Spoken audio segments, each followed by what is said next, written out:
Once upon a time, there lived a skilled doctor named Gulliver.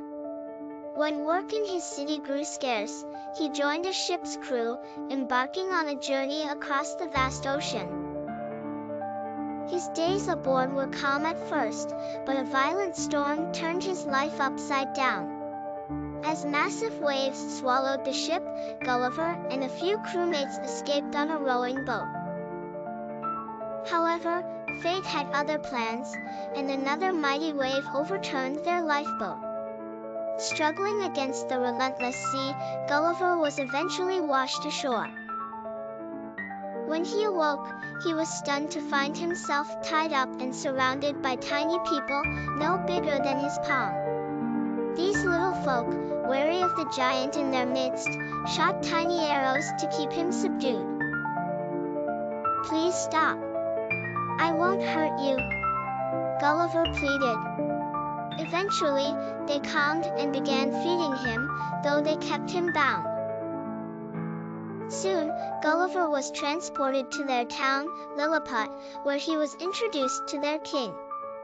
Despite their initial mistrust, the king welcomed him, on the condition that Gulliver would work to assist the kingdom.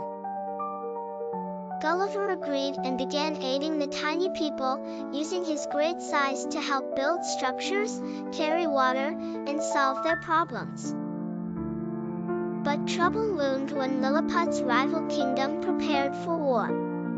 Gulliver offered to help, and the king accepted.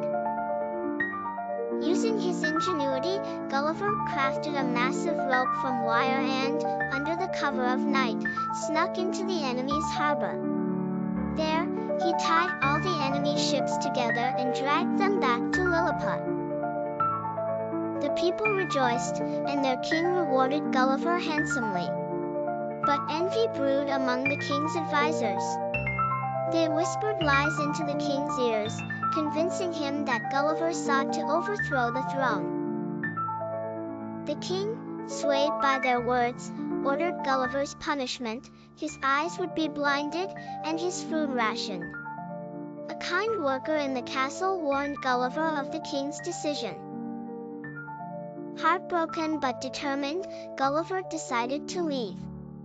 That night, he took the captured enemy ships and sailed to the rival kingdom. To his surprise, the rival king welcomed him with kindness, offering him shelter and safety. Gulliver realized these so-called enemies were not evil at all. While exploring the new land, he stumbled upon a familiar sight, a damaged rowing boat from his original shipwreck. With the rival king's help, Gulliver repaired the boat. As he prepared to leave, the people of the kingdom bid him a heartfelt farewell. Though sad to part, Gulliver knew his journey was far from over. Back on the open sea, the small boat braved the vast ocean. Days later, a passing ship spotted him. "Help! Over here!" Gulliver shouted, waving his arms. The crew rescued him and brought him aboard.